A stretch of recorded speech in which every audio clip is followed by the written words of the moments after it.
राधे राधे। कैसे हैं आप सब। आज हम श्रीमद् भगवत गीता के दूसरे अध्याय का श्रवण करेंगे और हम जो भी अध्याय का श्रवण कर रहे हैं, अगर आपको उसका महात्म्य श्रवण करना है तो उसका लिंक डिस्क्रिप्शन में अवेलेबल है। चलिए अध्याय शुरू करते हैं। श्री नारायण भगवान की जय। श्रीमद् भगवत गीता माता की जय। लक्ष्मी मैया की जय। अथ द्वितीय अध्याय। संजय उवाच। संजय बोले, उस प्रकार करुणा से व्याप्त और आंसुओं से पूर्ण तथा व्याकुल नेत्रों वाले शोक युक्त उस अर्जुन के प्रति भगवान मधुसूदन ने यह वचन कहा। श्री भगवानोवाच। श्री भगवान बोले, हे अर्जुन, तुझे इस असमय में यह मोह किस हेतु से प्राप्त हुआ? क्योंकि ना तो यह श्रेष्ठ पुरुषों द्वारा आचरित है, ना स्वर्ग को देने वाला है, ना कीर्ति को करने वाला ही है। इसलिए हे अर्जुन, नपुंसकता को मत प्राप्त हो, तुझ में यह उचित नहीं जान पड़ती। हे परंतप, हृदय की तुच्छ दुर्बलता को त्याग कर युद्ध के लिए खड़ा हो जा। अर्जुनोवाच। अर्जुन बोले, हे मधुसूदन, मैं रणभूमि में किस प्रकार बाणों से भीष्म पितामह और द्रोणाचार्य के विरुद्ध लड़ूंगा? क्योंकि हे अरिसुदन, वे दोनों ही पूजनीय हैं। इसलिए इन महानुभाव गुरुजनों को ना मारकर मैं इस लोक में भिक्षा का अन्न भी खाना कल्याणकारक समझता हूँ। क्योंकि गुरुजनों को मारकर भी इस लोक में रुधिर से सने हुए अर्थ और कामरूप भोगों को ही तो भोगूंगा। हम यह भी नहीं जानते कि हमारे लिए युद्ध करना और न करना, इन दोनों में से कौन सा श्रेष्ठ है, अथवा यह भी नहीं जानते कि उन्हें हम जीतेंगे या हमको वह जीतेंगे। और जिनको मारकर हम जीना भी नहीं चाहते, वही हमारे आत्मीय धृतराष्ट्र के पुत्र हमारे मुकाबले में खड़े हैं। इसलिए कायरता रूप दोष से उपहत हुए स्वभाव वाला तथा धर्म के विषय में मोहित चित हुआ मैं आपसे पूछता हूँ कि जो साधन निश्चित कल्याणकारक हो वह मेरे लिए कहिए। क्योंकि मैं आपका शिष्य हूँ, इसलिए आपकी शरण हुए मुझको शिक्षा दीजिए। क्योंकि भूमि में निष्कंटक धन धान्य संपन्न राज्य को और देवताओं के स्वामीपने को प्राप्त होकर भी मैं उस उपाय को नहीं देखता हूँ जो मेरी इंद्रियों के सुखाने वाले शोक को दूर कर सके।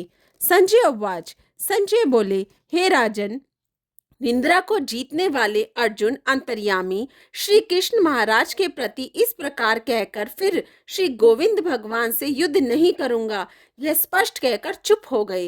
हे भरतवंशी धृतराष्ट्र, अंतर्यामी श्री कृष्ण महाराज दोनों सेनाओं के बीच में शोक करते हुए उस अर्जुन को हंसते हुए यह वचन बोले। श्री भगवानोवाच। श्री भगवान बोले, हे अर्जुन, तू ना शोक करने योग्य मनुष्य के लिए शोक करता है और पंडितों के से वचनों को कहता है, परंतु जिनके प्राण चले गए हैं उनके लिए और जिनके प्राण नहीं गए हैं उनके लिए भी पंडित जन शोक नहीं करते। ना तो ऐसा ही है कि मैं किसी काल में नहीं था, तू नहीं था, अथवा ये राजा लोग नहीं थे, और ना ऐसा है कि इससे आगे हम सब नहीं रहेंगे। जैसे जीवात्मा की इस देह में बालकपन, जवानी और वृद्धावस्था होती है, वैसे ही अन्य शरीर की प्राप्ति होती है। उस विषय में धीर पुरुष मोहित नहीं होता। हे कुंती पुत्र, सर्दी, गर्मी और सुख दुख को देने वाला इंद्रिय और विषयों के संयोग को तो उत्पन्न विनाशशील और अनंतीय है। इसलिए हे भारत, उनको तू सहन कर। क्योंकि हे पुरुष श्रेष्ठ, दुख सुख का समान समझने वाले जिस धीर पुरुष को यह इंद्रियां और विषयों के संयोग व्याकुल नहीं करते, वह मोक्ष के योग्य होता है। असत वस्तु तो सत्ता नहीं है और सत का अभाव नहीं है। इस प्रकार इन दोनों का ही तत्वज्ञानी पुरुष द्वारा देखा गया है। नाश रहित तो तू उसको जान जिससे यह संपूर्ण जगत दृश्य वृत्त व्याप्त है। इस अविनाशी का विनाश करने में कोई समर्थ नहीं है।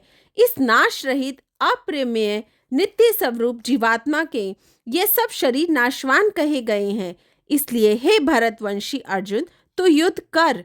जो इस आत्मा को मानने वाला समझता है तथा जो इसको मरा मानता है, वे दोनों ही नहीं जानते। क्योंकि यह आत्मा वास्तव में ना तो किसी को मारता है और ना किसी के द्वारा मारा जाता है।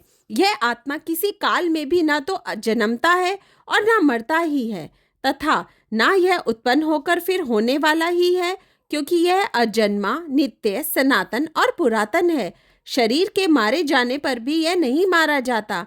हे पृथापुत्र अर्जुन, जो पुरुष इस आत्मा को नाश रहित, नित्य, अजन्मा और अव्ययी जानता है, वह पुरुष कैसे किसको मरवाता है और कैसे किसको मारता है। जैसे मनुष्य पुराने वस्त्रों को त्याग कर दूसरे नए वस्त्रों को ग्रहण करता है, वैसे ही जीवात्मा पुराने शरीरों को त्याग कर दूसरे नए शरीरों को प्राप्त होता है। इस आत्मा को शस्त्र नहीं काट सकते, इसको आग नहीं जला सकती, इसको जल नहीं गला सकता और वायु नहीं सुखा सकती, क्योंकि यह आत्मा अच्युत है। यह आत्मा अद्वाह है, अक्लेद है और निसंदेह आशोष्य है, तथा यह आत्मा नित्य, सर्वव्यापी, अचल, स्थिर रहने वाला और सनातन है। यह आत्मा अव्यक्त है, यह आत्मा अचिन्त्य है और यह आत्मा विकार रहित कहा जाता है। इससे हे अर्जुन, इस आत्मा को उपयुक्त प्रकार से जानकर तू शोक करने का योग्य नहीं है, अर्थात तुझे शोक करना उचित नहीं है। किंतु यदि तू इस आत्मा को सदा जन्मने वाला तथा सदा मरने वाला मानता है, तो भी हे महाबाहु, तू इस प्रकार शोक करने का योग्य नहीं है, क्योंकि इस मान्यता के अनुसार जन्मे हुए की मृत्यु निश्चित है और मरे हुए का जन्म निश्चित है। इससे भी इस बिना उपाय वाले विषय में तू शोक करने योग्य नहीं है। हे अर्जुन, संपूर्ण प्राणी जन्म से पहले अप्रकट थे और मरने के बाद भी अप्रकट हो जाने वाले हैं, केवल बीच में ही प्रकट हैं। फिर ऐसी स्थिति में क्या शोक करना। कोई एक महापुरुष ही इस आत्मा को आश्चर्य की भांति देखता है और वैसे ही दूसरा कोई महापुरुष ही इसके तत्व का आश्चर्य की भांति वर्णन करता है, तथा दूसरा कोई अधिकारी पुरुष ही इसे आश्चर्य की भांति सुनता है और कोई कोई तो सुनकर भी इसको नहीं जानता। हे अर्जुन, यह आत्मा सबके शरीर में सदा ही अवध्य है। इस कारण संपूर्ण प्राणियों के लिए तू शोक करने के योग्य नहीं है, तथा अपने धर्म को देखकर भी तू भय करने योग्य नहीं है, अर्थात तुझे भय नहीं करना चाहिए, क्योंकि क्षत्रिय के लिए धर्मयुक्त युद्ध से बढ़कर दूसरा कोई कल्याणकारी कर्तव्य नहीं है। हे पार्थ, अपने आप प्राप्त हुए और खुले हुए स्वर्ग के द्वार पर इस प्रकार के युद्ध को भाग्यवान क्षत्रिय लोग ही पाते हैं। किंतु यदि तू इस धर्मयुक्त युद्ध को नहीं करेगा, तो सब धर्म और कीर्ति को खोकर पाप को प्राप्त होगा, तथा सब लोग तेरी बहुत काल तक रहने वाली अपकीर्ति का भी कथन करेंगे। और माननीय पुरुष के लिए अपकीर्ति मरण से भी बढ़कर है, और जिनकी दृष्टि में तू पहले बहुत सम्मानित होकर अब लघुता को प्राप्त होगा, वह महारथी लोग तुझे भय के कारण युद्ध से हटा हुआ मानेंगे। तेरे वैरी लोग तेरे सामर्थ्य की निंदा करते हुए तुझे बहुत से ना कहने योग्य वचन भी कहेंगे। उससे अधिक दुख और क्या होगा। या तो तू युद्ध में मारा जाकर स्वर्ग को प्राप्त होगा, अथवा संग्राम में जीतकर पृथ्वी का राज्य भोगेगा। इस कारण हे अर्जुन, तू युद्ध के लिए निश्चय करके खड़ा हो जा। जय, पराजय, लाभ, हानि और सुख दुख को समान समझकर उसके बाद युद्ध के लिए तैयार हो जा। इस प्रकार युद्ध करने से तू पाप को नहीं प्राप्त होगा। हे पार्थ, यह बुद्धि तेरे लिए ज्ञान योग के विषय में कही गई, और अब तू इसको कर्म योग के विषय में सुन। जिस बुद्धि से युक्त हुआ तू कर्मों के बंधन को भली भांति त्याग देगा, अर्थात सर्वथा नष्ट कर डालेगा। उस कर्म योग में आरंभ का अर्थात बीज का नाश नहीं है और उल्टा फल रूप दोष भी नहीं है, बल्कि इस कर्म योग रूप धर्म का थोड़ा सा भी साधन जन्म मृत्यु रूप महान भय से रक्षा कर लेता है। हे अर्जुन, इस कर्म योग में निश्चयात्मिकता बुद्धि एक ही होती है, किंतु अस्थिर विचार वाले विवेकहीन सकाम मनुष्य की बुद्धियां निश्चय ही बहुत भेदों वाली और अनंत होती हैं। हे अर्जुन, जो भोगों में तन्मय हो रहे हैं, जो कर्म फल के प्रशंसक वेद वाक्यों में ही प्रीति रखते हैं, जिनकी बुद्धि में स्वर्ग ही परम प्राप्य वस्तु है और जो स्वर्ग से बढ़कर दूसरी कोई वस्तु ही नहीं है, ऐसा कहने वाले वह अविवेकी जन इस प्रकार की जिस पुष्पित अर्थात दिखाऊ शोभायुक्त वाणी को कहा करते हैं, जो कि जन्म रूप कर्म फल देने वाली एवं भोग तथा ऐश्वर्य की प्राप्ति के लिए नाना प्रकार की बहुत सी क्रियाओं का वर्णन करने वाली हैं, उस वाणी द्वारा जिसका चित्त हर लिया गया है, जो भोग और ऐश्वर्य में अत्यंत आसक्त है, उन पुरुषों की परमात्मा में निश्चयात्मिकता बुद्धि नहीं होती। हे अर्जुन, वेद उपयुक्त प्रकार से तीनों गुणों के कार्य रूप समस्त भोगों एवं उनके साधनों का प्रतिपादन करने वाले हैं। इसलिए तू उन भोगों एवं उनके साधनों में आसक्तिहीन, हर्ष शोकादि द्विंदों से रहित नित्य वस्तु परमात्मा में स्थित योगक्षेम को न चाहने वाला और स्वाधीन अंतःकरण वाला हो। सब ओर से परिपूर्ण जलाशय के प्राप्त हो जाने पर छोटे जलाशय में मनुष्य का जितना प्रयोजन रहता है, ब्रह्मा को तत्व से जानने वाले ब्रह्मांड का समस्त वेदों में उतना ही प्रयोजन रह जाता है। तेरा कर्म करने में ही अधिकार है, उसके फलों में कभी नहीं। इसलिए तू कर्मों के फल का हेतु मत हो तथा तेरे कर्म न करने में भी आसक्ति ना हो। हे धनंजय, तू आसक्ति को त्याग कर तथा सिद्धि और असिद्धि में समान बुद्धि वाला होकर योग में स्थित हुआ कर्तव्य कर्मों को कर। स्मत्व ही योग कहलाता है। इस स्मत्व रूप बुद्धि योग से सकाम कर्म अत्यंत ही निम्न श्रेणी का है। इसलिए हे धनंजय, तू समबुद्धि में ही रक्षा का उपाय ढूंढ, अर्थात बुद्धि योग का ही आश्रय ग्रहण कर, क्योंकि फल के हेतु बनने वाले अत्यंत दीन हैं। समबुद्धि युक्त पुरुष पुण्य और पाप दोनों को इसी लोक में त्याग देता है, अर्थात उनसे मुक्त हो जाता है। इससे तू समतत्व रूप योग में लग जा। ये समतत्व रूप योग ही कर्म में कुशलता है, अर्थात कर्म बंधन से छूटने का उपाय है। क्योंकि समबुद्धि से युक्त ज्ञानी जन कर्मों से उत्पन्न होने वाले फल को त्याग कर जन्म रूप बंधन से मुक्त हो निर्विकार परम पद को प्राप्त हो जाते हैं। जिस काल में तेरी बुद्धि मोह रूपी दलदल को भली भांति पार कर जाएगी, उस समय तू सुने हुए और सुनने में आने वाले इस लोक और परलोक संबंधी सभी भोगों से वैराग्य को प्राप्त हो जाएगा। भांति भांति के वचनों को सुनने से विचलित हुई तेरी बुद्धि जब परमात्मा में अचल और स्थिर ठहर जाएगी, तब तू योग को प्राप्त हो जाएगा, अर्थात तेरा परमात्मा से नित्य संयोग हो जाएगा।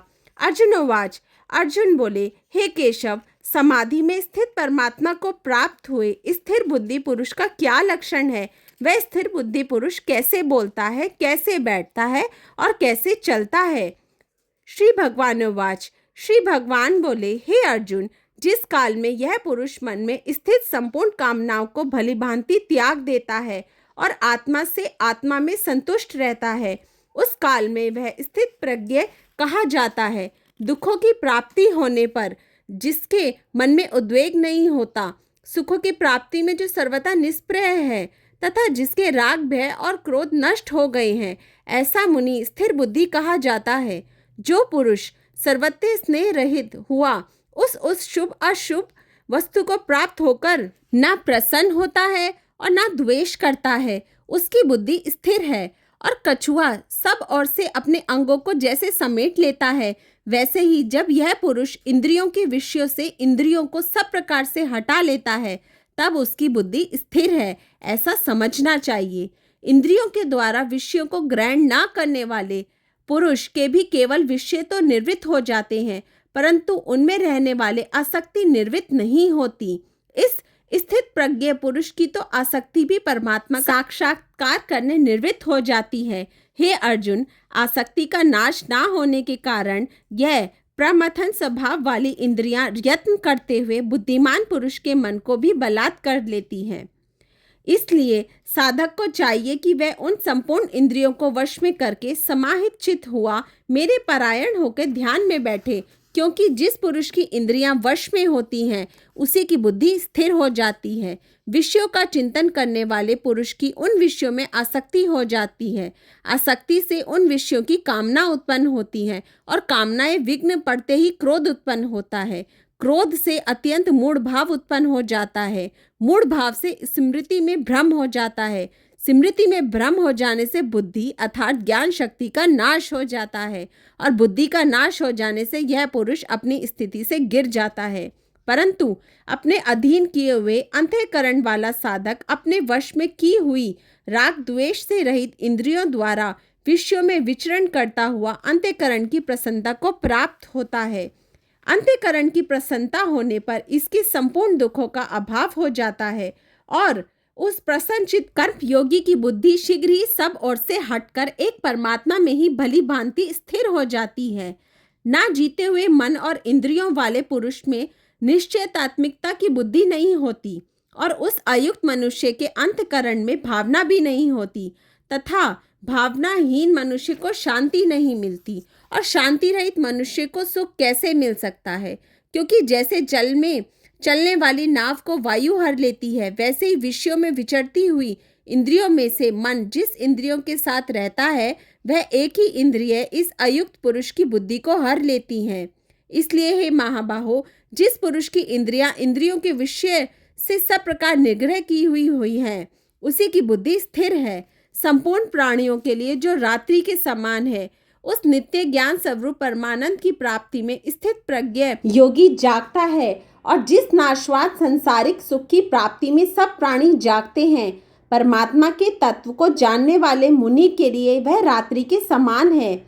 जैसे नाना नदियों के जल सब ओर से परिपूर्ण अचल प्रतिष्ठा वाले समुद्र में उसको अविचल ना करते हुए ही समा जाते हैं, वैसे ही सब भोग जिस स्थित प्रज्ञ पुरुष में किसी प्रकार का विकार उत्पन्न किए बिना ही समा जाते हैं, वही पुरुष परम शांति को प्राप्त होता है, भोगों को चाहने वाला नहीं। जो पुरुष संपूर्ण कामनाओं को त्याग कर ममता रहित, अहंकार रहित और सप्राहार रहित हुआ विचरता है, वही शांति को प्राप्त होता है, अर्थात वे शांति को प्राप्त है। हे अर्जुन, यह ब्रह्मा को प्राप्त हुए पुरुष की स्थिति है। इसको प्राप्त होकर योगी कभी मोहित नहीं होता और अंत काल में भी इस ब्राह्मी स्थिति में स्थित होकर ब्रह्मानंद को प्राप्त हो जाता है। ओम तत्सदिति श्रीमद्भगवत गीता सुपनिषदस्तु योग शास्त्रे श्री कृष्ण अर्जुन संवादे 60 खंडे योगो नाम 2य अध्याय समाप्त। राधे राधे।